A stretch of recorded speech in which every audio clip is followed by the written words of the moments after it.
থাম আপু, এত স্টাইল করে হাঁটছো কেন? কারণ গরমকাল মানেই আমি সুপারস্টার।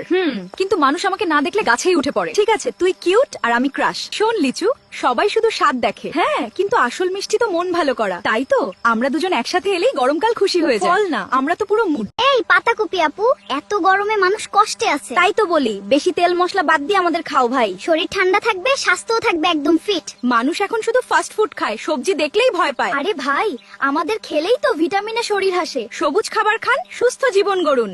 ফুলকপি, মানুষ আমাকে দেখলেই ছবি তোলে, বলে বিদেশি সবজি এসেছে। তাই নাকি ব্রকলি? তুমি ফেসবুকে ভাইরাল, আর আমি কিন্তু মানুষের প্লেটে ভাইরাল। আমি ভিটামিনের পাওয়ার ব্যাংক। জিম করা মানুষ থেকে ডাক্তার সবাই ব্রকলি খেতে বলে। তবে মানুষ কিন্তু ভাজি বা ভুনা ভাতের সাথে আমাকেই বেশি খোঁজে। আমি ইলিশের রানী।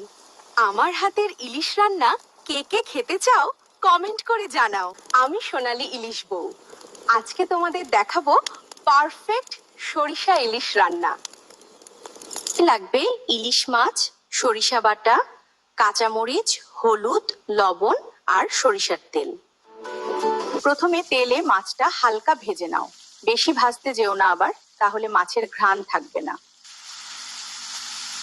শেষে কাঁচামরিচ, সরিষা বাটা আর লবণ হলুদ দিয়ে ঢেকে রাখো।